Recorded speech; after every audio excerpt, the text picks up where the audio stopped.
이 마가복음을 읽다가 참 아이러니하다 이런 생각을 하게 된 한 포인트가 있는데요. 이 마가복음에서 예수님의 거룩하심을 가장 먼저 고백한 자가 누군지 아십니까? 이 마가복음에서 예수 그리스도에 대한 정확한 지식을 바탕으로 그분의 거룩하심을 선포하고 막 담대하게 그렇게 고백한 존재는 놀랍게도 귀신이었습니다. 이 마가복음에서 예수 그리스도의 거룩하심을 선포한 최초의 강력한 선포가 그 귀신에 의해서 이루어졌다는 것, 이게 참 묘한 생각을 갖게 만드는 거 아니겠습니까? 마가복음 1장 24절입니다. 나사렛 예수여, 우리가 당신과 무슨 상관이 있나이까? 우리를 멸하러 왔나이까? 그 다음 보세요. 나는 당신이 누구인 줄 아노니 하나님의 거룩한 자니이다. 이 뒷부분만 읽으면 뭐 엄청 은혜가 되는 그런 고백 아닙니까? 그리고 예수님도 그 사실을 인정해 주셨습니다. 34절에 보니까 예수께서 각종 병이든 많은 사람을 고치시며 많은 귀신을 내쫓으시되 귀신이 자기를 알므로, 예수님도 그 귀신들이 예수님을 향한 정확한 지식을 갖고 있었다는 걸 인정하고 계시는 거 아닙니까? 그런데 문제가 뭐냐 하니까 예수님께서 그 귀신이 가신 예수님에 대한 지식이 있다는 걸 인정하셨지만 그 귀신의 지식을 기뻐하지 않으셨다는 사실이에요. 그렇게 막 귀신이 예수 그리스도의 거룩하심을 소리쳐 선포하니까 25절에서 예수님이 이렇게 반응하십니다. 예수께서 꾸짖어 이르시되 잠잠하고, 또 34절에서도 귀신이 자기를 알므로 그 말하는 것을 허락하지 아니하시니라. 아니, 왜 예수님은 지금 그 귀신의 그 예수님을 향한 신앙 고백과 선포가 정확하고 그게 지식적으로 틀린 게 아닌데 왜 그걸 기뻐하지 않으셨을까요? 이런 질문을 가지고 제가 그 말씀 묵상하다가 그 떠오른 찬양이 하나 있는데요. 여러분 다 아시는 찬양입니다. 모든 이름 위에 뛰어난 이름 예수는 주, 예수는 주. 이 찬양이 그 주님이 모든 이름 위에 뛰어난 이름이라는 그 놀라운 선포를 하는데요. 그 선포 다음에 일어나는 가사가 어떻게 나옵니까? 모든 무릎 꿇고 경배를 드리세, 모든 무릎 꿇고 경배를 드리세, 예수는 만유의 주님. 또 그 다음에 보니까 예수는 주, 예수는 주, 온 천하 만물 우러러. 또 그 다음 보십시오. 그 보좌 앞 영광을 돌리세, 그 보좌 앞 영광을 돌리세, 예수, 예수, 예수는 주. 그러니까 그 귀신이 갖고 있던 지식이 가진 치명적인 문제가 뭔지를 한 번에 알 수 있는데요. 비록 그는 예수 그리스도에 대한 정확한 지식은 갖고 있었는지 모르지만 그 지식을 가지고 무릎을 꿇고 그분을 경배하고 그분께 존귀와 영광을 올려드리는 것으로 그의 지식을 사용하는 게 아니라 마귀는 자기가 갖고 있는 그 영적인 지식을 예수님을 방해하고 예수님을 조롱하고 나사렛 예수여, 그 말 속에 그 비아냥 그림이 다 담겨져 있는 거 아닙니까? 그리고 무엇보다도 24절에 보니까 나사렛 예수여, 우리가 당신과 무슨 상관이 있나이까? 내가 알기로 당신은 거룩한 하나님의 아들인 거 알고 있는데 그게 나와 무슨 상관입니까? 저는 신학 공부를 그리고 지금도 또 뭐 지난 30년 동안 눈만 뜨면은 성경책 아니면 성경을 풀어놓은 신학 서적 아니면 이런 것들만 늘 읽고 있는 저에게 이 본문 말씀이 정말 두려움을 가져다 줬습니다. 하나님에 대하여 지식이 많은 것이 그 하나님이 기뻐하시는 종이 된다는 걸 의미하는 게 아니라는 겁니다. 우리 여러분 예수님에 대한 지식 가져야 됩니다. 공부해야 합니다. 경험으로 그분 알아가야 합니다. 그러나 더 중요한 것은 내가 알게 된 그 예수 그리스도에 대한 지식이, 그래서 무릎 꿇고 그분을 경배하고 그분의 이름을 온 세상에 높이 전파하며 드러내는 것으로 연결이 돼야 그 지식이 살아있는 지식이라는 것입니다. 이게 오늘 본문에서 발견되는 이 귀신이 가진 악한 지식인데요. 이런 관점으로 제가 본문을 살펴보니까 오늘 본문에는 이런 악한 귀신의 지식과는 너무나 대조적인 참 건강하고 또 주님이 기뻐하실 그런 지식을 보여주는 사람들이 많이 등장하는 것을 볼 수가 있습니다. 이걸 크게 제가 두 그룹으로 나눠봤는데요. 먼저 한 그룹은 지금 열병으로 누워있는 베드로 장모 주변의 사람들입니다. 본문 30절입니다. 시몬의 장모가 열병으로 누워있는지라 사람들이 곧 그 여자에 대하여 예수께 여짜온데, 지금 이 말씀의 배경이 어떻게 되는가 하면은 예수님께서 오늘 본문에서 베드로와 안드레의 집을 방문을 하십니다. 그 집에 들어가서 보니까 베드로 장모가 열병으로 지금 알아 누워있는 겁니다. 그래서 이제 주님이 그를 고쳐주시는데요. 그 과정에서 주변 사람들의 간청이, 이게 방금 읽은 30절입니다. 시몬의 장모가 열병으로 누워있는지라 사람들이 곧 그 여자에 대하여 예수께 여짜온데 뭘 여쭈었습니까? 이게 요즘으로 치면 중보기도 아닙니까? 주님, 너무나 가련한 여인이 지금 알아 누워있는데 열병으로 고통하는데 예수님께 여쭙습니다. 이 여인 좀 치료해 주세요. 그러고 보면은요, 오늘 본문에 나오는 베드로 장모의 열병 고침 사건은요, 이 두 긍휼함이 만들어낸 합작품이에요. 한 긍휼함은 그 여인의 연약함을 불쌍히 여기는 주변 사람들이 가진 인간적인 긍휼함이고요.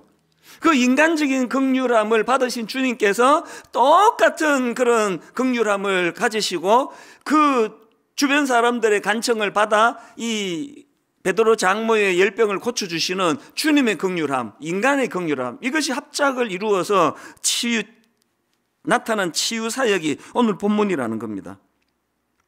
32절도 마찬가지 아닙니까?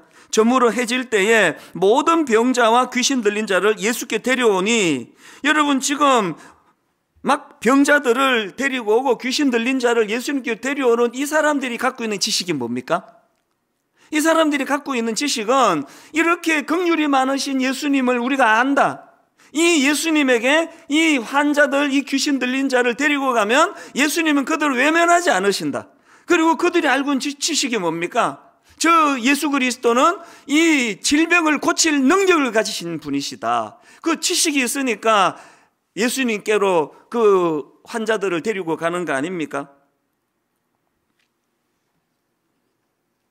저는 이 본문에서 열병으로 누워있는 베드로 장모 주변 사람들, 그리고 또 수많은 환자들을 예수님께 데리고 가는 그 사람들이 갖고 있는 그 지식, 이게 요즘으로 말하면 중보기도라고 말씀을 드렸는데요. 누가 중보기도하는 기도자가 됩니까? 디모데전서는 사도 바울이 자기가 개척해서 세운 에베소 교회를 젊은 후계자 디모데에게 물려주고는 이제 어떻게 교회를 목회해야 될 것인가를 전수해주는 그런 목회 서신입니다. 제 남은 소원이 있다면 이제 한 30년 또 뭐 앞으로 얼마나 더 할지 모르지만 저의 목회의 경험들을 이제 우리 젊은 신학도들에게, 젊은 후배 목사님들에게 정말 제가 경험한 그 모든 것들을 잘 전수해 주는 날이 오기를 저는 꿈꾸고 기도하고 있습니다. 사도 바울의 심정을 너무 잘 알거든요. 이런 관점으로 디모데전서를 읽어보면은 정말 눈에 띄는 한 대목이 탁 들어오는데, 그게 뭐냐 하니까요, 이 디모데전서 1장은 이제 서론격으로 이제 쭉 그냥 뭐 나열을 하다가 이제 디모데전서 2장에서부터 사도 바울의 본격적인 그 조언이, 목회 조언이 시작이 되는데요. 디모데전서 2장 1절을 보십시오.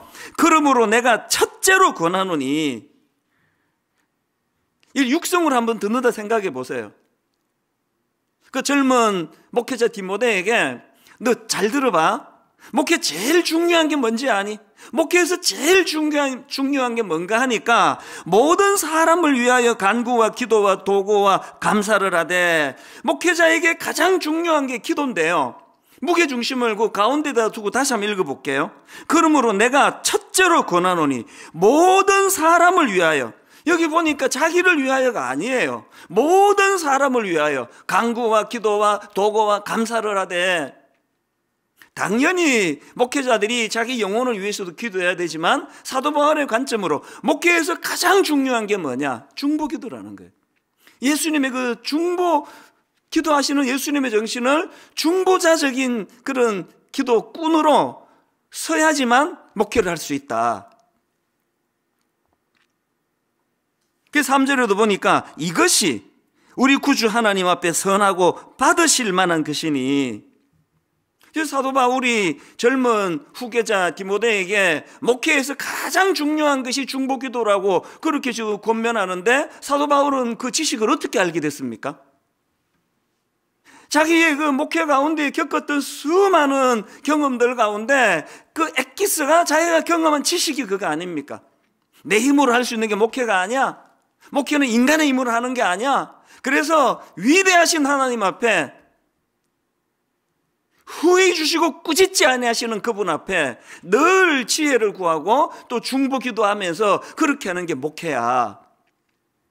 지금 사도 바울의 경건한 지식이 귀신의 그것과는 차별화된 결정적인 차이점이 뭡니까? 사도 바울은 자기가 알게 된 그 신령한 지식을 하나님의 이름을 높이고 그 성도들을 섬기는 곳으로 사용되고 있다는 사실이에요. 이게 베드로 그 장모 주변에 있던 사람들의 모습과의 공통점이고요. 그런가 하면은 두 번째로 살펴볼 거는 이제 그 열병을 고침받은 그 베드로 장모 본인의 모습이에요. 저는 베드로 장모에게서 진짜 한 가지 중요한 귀한 점을 발견하는데, 그 열병을 고침받는 내용을 다루는 31절을 뒤쪽에다 무게를 두고 한번 읽어보십시오. 나아가사 그 손을 잡아 일으키시니 열병이 떠나고 예수가 그들에게 수종되니라. 손을 잡아 일으키시니 열병이 떠나가니라 이렇게 끝나는 게 아니에요. 그건 과정이에요.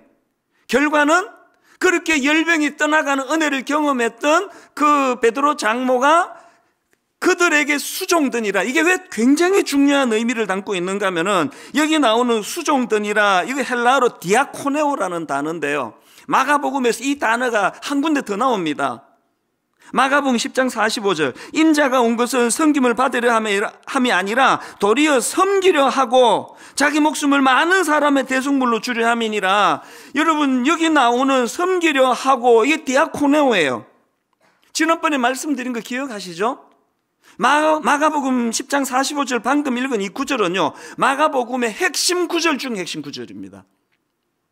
마가가 지금 드러내고자 하는 예수 그리스도는 어떤 모습입니까? 왕으로 오신 그분이에요. 그럼에도 불구하고 종처럼 섬기시는 예수 그리스도. 그래서 마가복음 10장 45절이 너무나 중요한데, 종으로 오신 예수 그리스도를 강조하기 위하여 설명하는 마가복음 10장 45절에서 보여주시는 예수 그리스도의 섬김이, 이게 지금 베드로 장모가 고침받고 난 이후에 보여준 디아코네오라는 거예요. 뭘로 의미할까요? 우리가 진짜 예수님을 영접하고 예수님의 신령한 지식을 우리가 쌓아간다면 어떻게 해야 됩니까? 예수님의 섬김의 모습인 디아코네오의 이 모습이 우리에게 전수가 되어야 된다는 겁니다. 그런가 하면은 이 디아코네오의 정신을 전수받는 것 이상으로 또 중요한 포인트가 뭐냐 하니까 31절에 보니까요, 이렇게 고침받은 베드로 장모의 섬김을 지금 단수형으로 표현하는 게 아니라 복수형으로 표현하고 있다는 사실입니다. 우리말 성경에도 여자가 그들에게 수종되니라, 이 복수형 아닙니까? 이 진짜 중요한 의미예요. 우리가 은혜 받아가지고 이제 나는 산기도가 산다, 나는 사람들 내 상관없다, 나는 내 주님만 섬기면 된다, 주님이 나 고쳐주신 거 아니냐, 이렇게 하고 있는 믿음이 절대로 건강한 믿음이 아니라는 거예요. 주님의 디아코네오가 가진 정신이 그렇듯이 날 구원해 주신 주님에게도 모든 영광을 올려드리는 것, 이것이 귀신의 지식과 차별화된 지식이지만, 그러나 또 다른 한편으로는 이 복수형이에요. 저는 여기서 참 아름다운 사랑의 선순환을 발견합니다.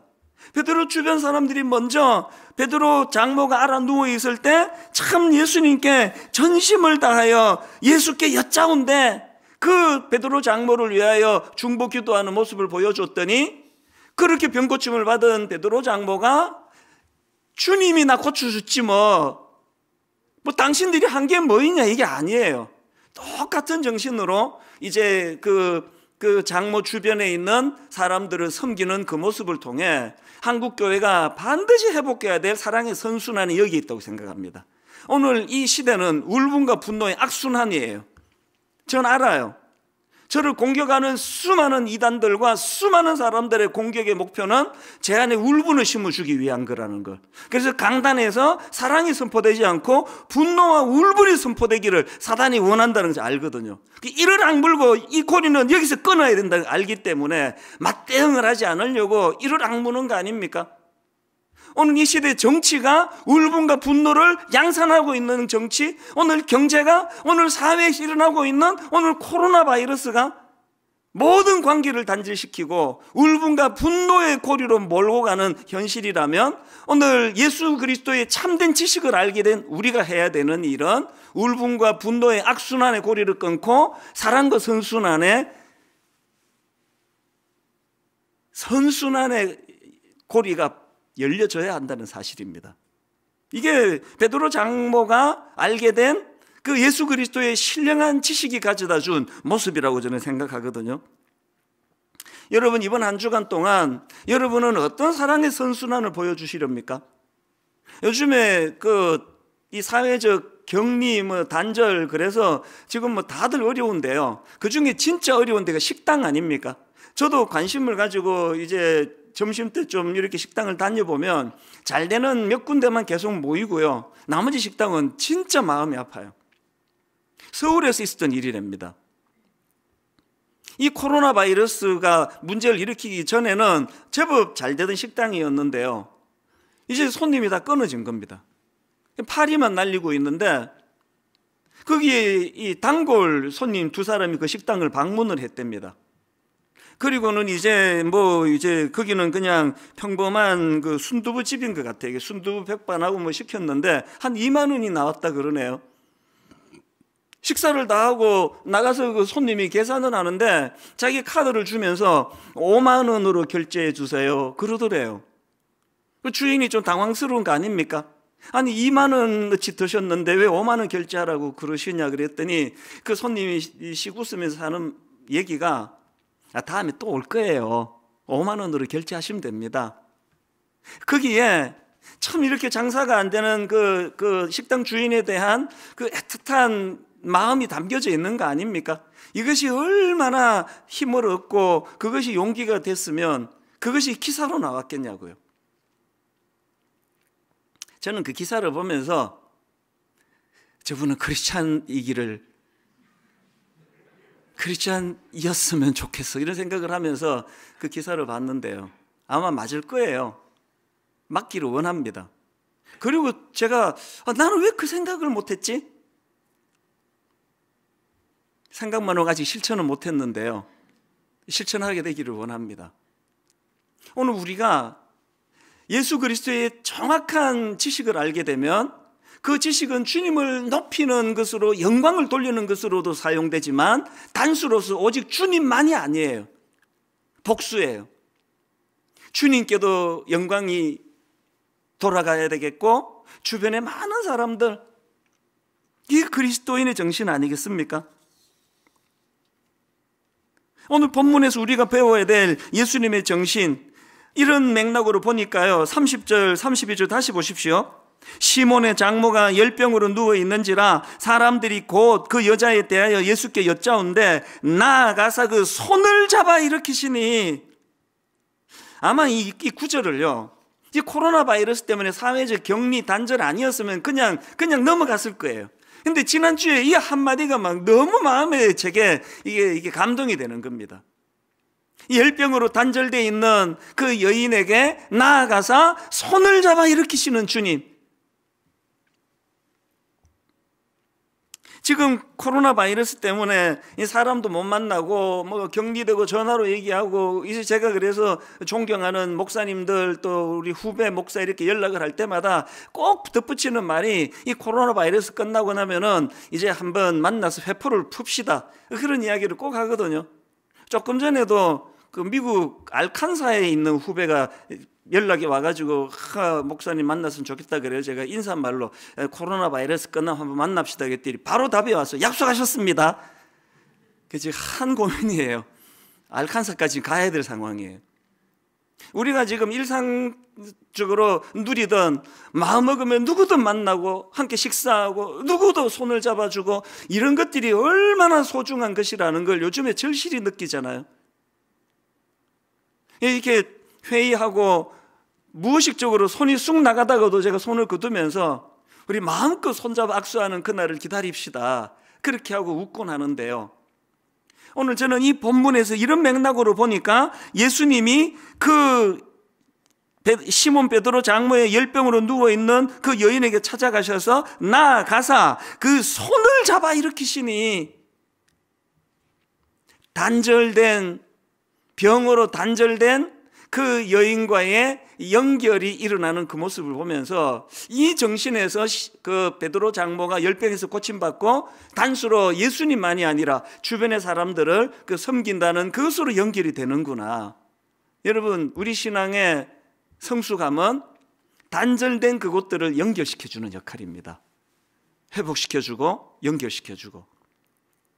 이런 점에서 저는 이번 그 코로나 바이러스로 인해 가지고 너무너무 감사하는 게 하나 있는데요, 지금 우리가 미자립교회 월세 대납 운동을 이제 벌이고 있는데요, 오는 금요일까지 이제 더 모금을 하고 이제 계좌를 닫을 생각입니다.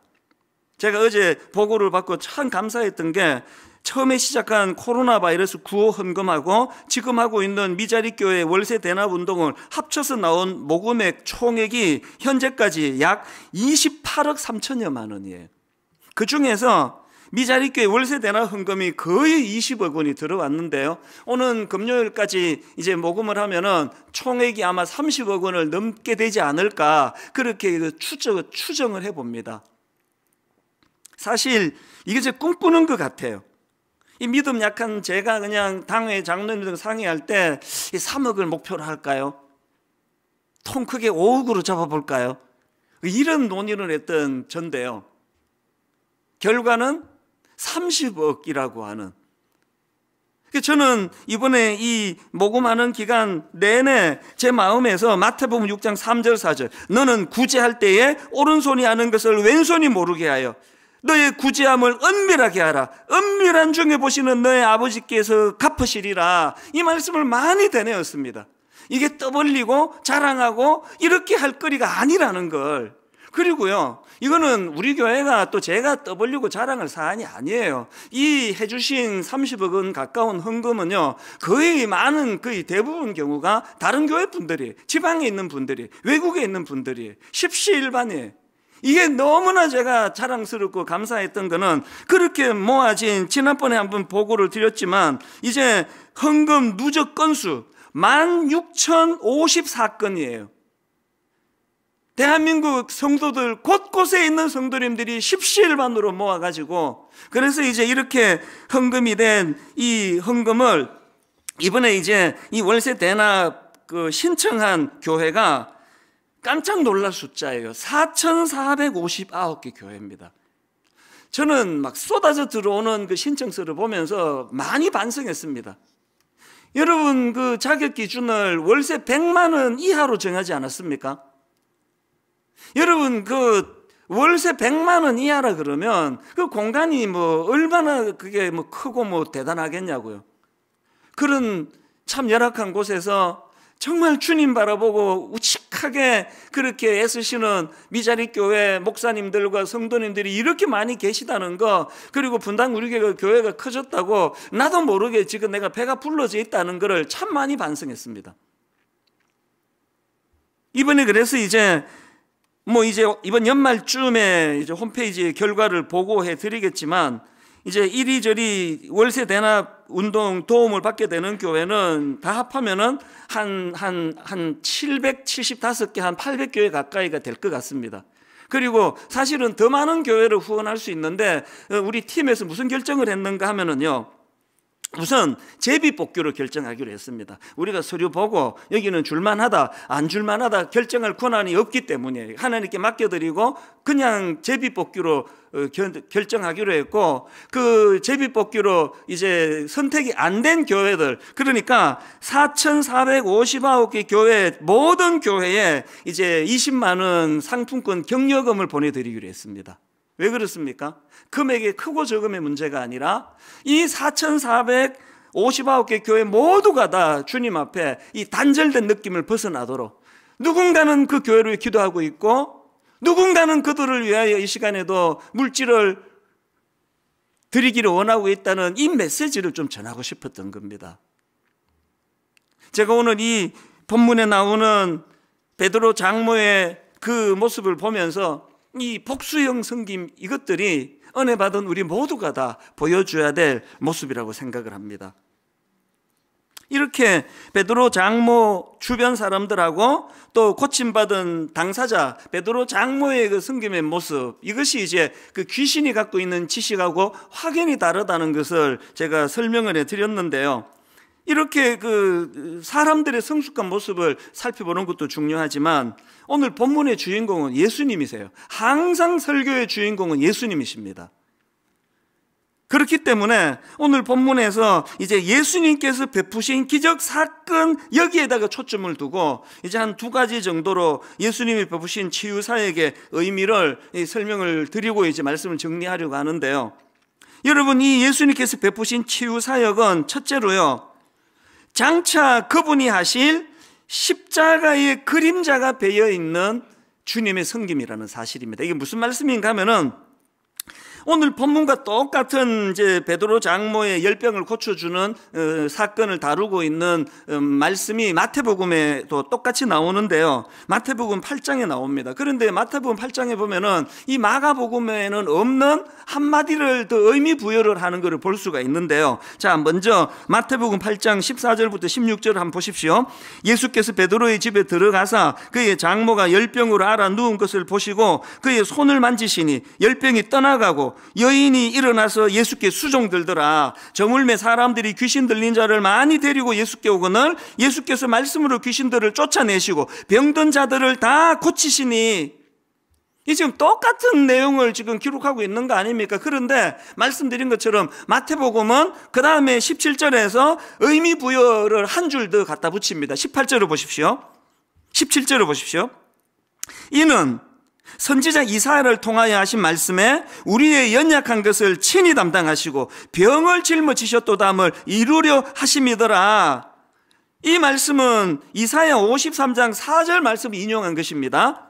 그는 실로 우리의 질고를 지고 우리의 슬픔을 당하였거늘 우리는 생각하기를 그는 징벌을 받아 하나님께 맞으며 고난을 당한다 하였노라. 지금 마태복음의 저자인 마태가 뭘 거기다 의미 부여를 하는 겁니까? 예수님께서 고쳐주신 이 열병을 앓는 베드로 장모의 치유 사건, 그 본질적인 배경에는 예수 그리스도의 희생을 담고 있는 그분의 십자가 사건, 장차 그분이 이루시게 될 주님의 십자가 사건을 통하여 영육 간의 치유와 회복이 필요한 그 내용이 그림자처럼 담겨 있다. 이것을 지금 강조하고 있는 거 아닙니까? 백가지부를 통한 섬김, 이게 하나 예수 그리스도를 아는 지식을 가진 사람이 할 모습이라는 겁니다. 그래서 이사야 53장 4절 바로 그 다음 5절을 보십시오. 그가 찔림은 우리의 허물 때문이요 그가 상함은 우리의 죄악 때문이라. 그가 징계를 받음으로 우리는 평화를 누리고 그가 채찍에 맞음으로 우리는 나음을 받았도다. 이 엄청난 대가지부를 통해서 만들어내신 게 십자가의 치유와 능력이라는 사실입니다. 제가 18년 전에 교회를 개척하고 이제 그때는 뭐 신학교 갓 졸업한 젊은 목사님들이 이제 부교육자로 그렇게 섬겼는데요. 이제 우리 교회에서 뭐 첫 사역을 한 교역자들이 대부분이었습니다. 그러다 보니까 이제 목회 경험도 없는데 버거운 거예요. 상처를 좀 받더라고요. 억울한 이야기를 들었다고, 너무 속상하다고, 모함을 당했다고 막 이러면서 그 속상해하는 교역자들이 이름이 툭 튀어나올 뻔했는데 삼키겠습니다. 그럼 제가 밥도 사주고 영화도 보여주고 위로도 해줬는데요. 제가 그때 종종 인용했던 게 바로 이사야 53장 5절 말씀이에요. 그가 찔림은 우리의 허물 때문이요 그가 상함은 우리의 죄악 때문이라. 그가 징계를 받음으로 우리는 평화를 누리고 그가 채찍에 맞음으로 우리는 나음을 얻었도다. 그 집사님이 뭔가 상처가 많아가지고 당신한테 그렇게 퍼붓고 모욕 주는 말을 하고 모함을 하고 그러면, 그렇게 해서 그분이 치유가 될 수 있다면 이것까지 감당하는 게 교역자의 몫이다. 그러면 내가 농담으로 하는 이런 이야기를 했죠. 그거 몰랐구나. 당신 월급 안에 이렇게 억울한 모함 당하는 비가 30만 원 포함되어 있는 거, 그 돈 빼가지고 네 맛있는 거 사 먹고 하라고. 여기 다 이 교역자들만 앉아 있으니까 웃기려고 했는데 너무 진지하게 받아서 굉장히 당황스럽습니다. 사실은 이 말씀을 지금도 저는 묵상을 합니다. 억울한 일을 겪을 때마다 저렇게 가짜 뉴스를 가지고 나를 모함하고 상처를 주는 일을 통해서 저분이 진짜 치유받을 수 있기를 원하고, 그렇게 될 수만 있다면 주님, 이것을 내가 잘 감당하기를 원합니다. 왜 기도합니까? 안 되니까 기도하는 거죠. 미우니까 기도하는 거 아닙니까? 오늘 예수님의 치유 사건을 마태복음의 저자인 마태가 주님의 십자가 사건과 연결시키는 이 내용을 가지고 오늘 우리는 그 큰 사죄의 은총을 받았다는 이 지식이 새롭게 되기를 바랍니다. 그리고 그 지식이 오늘 우리도 베드로의 장모와 같이 주님뿐만 아니고 주변의 사람들을 잘 섬기고 봉사하고, 또 그것은 대가 지불을 포함한 대가 지불이 담겨져 있는 섬김이라는 사실을 인식하게 되시기를 바랍니다. 그런가 하면은 또 한 가지 더 살펴보고 말씀을 마칠까 하는데요, 오늘 본문에서 예수님께서 베푸신 이 치유 사역에는요, 인간의 경직을 뛰어넘는 유연함이 배어 있는 걸 우리가 배워야 합니다. 무슨 말씀이냐? 자, 아까 읽어드린 마가복음 1장 32절 앞부분에다가 초점을 두고 한번 읽어보십시오. 저물어 해질 때에 모든 병자와 귀신 들린 자를 예수께 데려오니, 지금 많은 사람들이 병자들을, 귀신 들린 자들을 예수님께 데리고 왔다고 그렇게 말씀드리지 않았습니까? 거기에는 그 데리고 온 사람들이 확신이 있는 거 아닙니까? 그들이 지식이 있는 거 아닙니까? 예수님께 이 아픈 사람 데리고 오면 고쳐주실 것이다, 능력이 있다, 외면하지 않으신다, 이 믿음이 있는 사람의 어떤 차원이든지 간에. 그런데 그들이 데리고 온 그 시점을 보니까 저물어 해질 때, 여기에 큰 의미가 있습니다. 이날은 안식일이거든요. 이스라엘의 하루는 저녁에서 시작돼서 그 다음 오후에 끝이 난다고 합니다. 그러니까 저물어 해질 때를 강조한 것은 사람들이 안식일이 끝나기를 기다린 거예요. 그 속에 이 유대인들이 가지고 있는 그 규율에 매여 있는 경직된 모습을 저는 발견하고요, 이런 경직된 모습과 완전히 다르신 주님을 저는 발견하거든요. 저는 자 30절 다시 보십시오. 시몬의 장모가 열병으로 누워있는지라 사람들이 곧 그 여자에 대하여 예수께 여짜온대. 그러면서 장모 이 베드로 장모님 열병이 고쳐주세요 그랬는데 예수님이 기다려라, 안식일이다, 저녁까지 기다려라, 뭐 아파도 할 수 없지 어떡하니, 안식일인데. 이렇게 하지 않으시고 바로 그 다음 31절에서 나아가서 그 손을 잡아 일으키시니, 여러분 저는 이런 주님이 너무 좋습니다. 너무 감격이 돼요. 안식일을 지키는 것도 중요하지만 안식일보다 더 소중한 건 그 사람의 생명이라는 거, 그를 치유하는 것이 우선된다는 거. 저는 지난 한 주 이 예수님과 또 그 경직되어 있는 유대인들, 그 주님 앞으로 병자를 데리고 온 그 사람들의 모습을 비교하면서 나는 어느 쪽인가? 목회 30년이라는 이 순간까지도 여전히 저에게는 경직이 많다는 걸 부끄럽지만 고백하지 않을 수 없는 거 아닙니까? 언제 이 경직이 좀 풀릴까? 문득 이런 생각이 들더라고요. 시체의 강력한 특징은 바로 굳어지는 데 있는 거 아닙니까? 사람의 영혼이 그 육신에서 떠나가는 순간 경직이 시작되는 거 아닙니까? 오늘 우리의 믿음이, 예수 그리스도를 향한 내 믿음의 지식이 이게 어느 정도 하나님 앞에서 성숙한가를 가늠하는 잣대 중에 하나는 경직이에요. 조금만 마음에 안 들면 잘라버리고 정죄해버리고 비난해버리고 마음에서 내쳐버리고, 아주 안식일인데 뭐 사람은 어떻게 고치느냐고 그렇게 소리 지르지 않으시는 예수님을 믿는 우리인데, 다 죽어가는데 해질 때까지 좀 기다리라고. 이게 오늘 우리의 모습은 아닌가 하는 거예요. 저는 오늘 예배 드리는 모든 성도님들 영육간에 경직된 것들이 다 풀어지시기를 바랍니다. 예수님이 십자가의 그 유연함으로 용서하지 못할 사람이 아무도 없고 품어주지 못할 사람이 아무도 없고, 내일부터 이제 한 주간은 예수님의 십자가의 죽으심을 기념하는 고난주간인데요, 우리 교역자 팀에서 이제 매일매일 예수님의 행적을 살피고 또 영상 묵상 자료를 만들고 이제 홈페이지 들어오셔가지고 오늘 오후부터 이제 그게 가능합니다. 그래서 교재를 다운받아서 꼭 묵상하시는 그런 한 주간이 되기를 바라는데요, 이제 오늘 보여드릴 예수님의 행적 하나 보여드리고 이제 말씀을 마치려고 합니다. 내일 예수님이 예루살렘에 입성하셔서 성전을 청결하게 하시는 날인데 예수님이 분노하세요. 그 내용을 이제 짧은 나레이션 영상으로 만들었는데요, 그 내용을 한번 같이 살펴보는 것으로 오늘 말씀을 정리하려고 합니다. 준비한 영상을 같이 보고 이제 말씀을 마무리하도록 하겠습니다.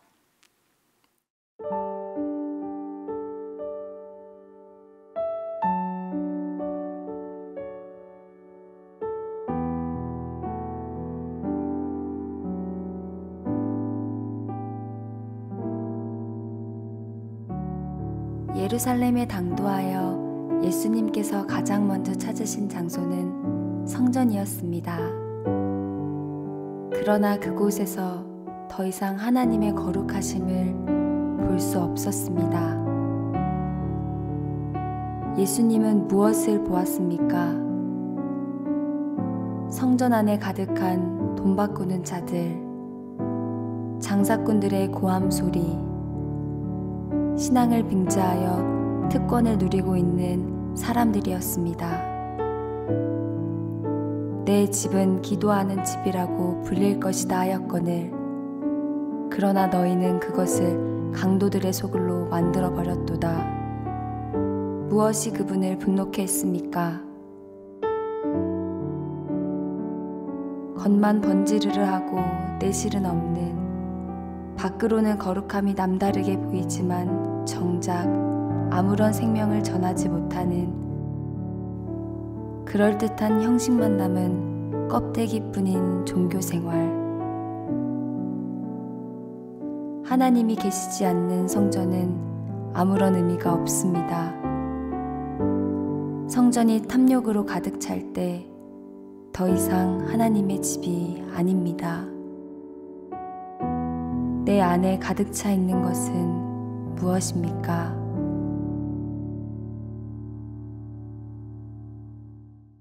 고난주간이 시작되는 내일 하루 온종일 질문을 던져보세요. 내 안에 가득 차 있는 것은 무엇입니까? 모태신앙입니다. 신학교 나온 목사예요. 예수님을 아는 지식으로 가득 찼다고 자부하고 있는 저희들입니다. 그런데 그 지식은 당신과 내가 무슨 상관이 있나이까? 이런 소리를 치게 만드는 죽은 지식이 아닙니까? 여러분, 예루살렘에 입성하신 예수님 무엇으로 분노하셨습니까? 겉만 번지르르 하고 내실은 없는, 밖으로는 거룩함이 남다르게 보이지만 정작 아무런 생명을 전하지 못하는 형식만 남은 껍데기뿐인 종교생활. 내가 가진 예수님에 관한 지식은 그분은 날 구원하기 위하여 십자가라고 하는 상상을 초월하는 대가 지불을 아끼지 않고 내어주신 치르신 분이라는 것. 그분은 베드로 장모를 고치는 거기에 모든 초점이 있었기 때문에 안식이 끝나고 저녁에 보자, 그렇게 치유를 미루시는 분이 아니셨다는 것. 왜 믿음이 좋은 신앙인들이 시간이 갈수록 경직되고 굳어지고 정죄가 많고 판단이 많고 마음만 먹으면 할 수 있는 수많은 주님의 놀라운 역사들을 저녁까지 기다려봐라, 뭐 그러다 죽으면 할 수 없고, 내 안에 가득 차 있는 것은 무엇입니까? 내 안에 가득 차 있는 것은 무엇입니까? 오늘 이 질문을 마음속에서 되뇌이면서 주님의 이 십자가에서의 여정을 담고 있는 이 찬양, 우리들의 찬양 331번입니다.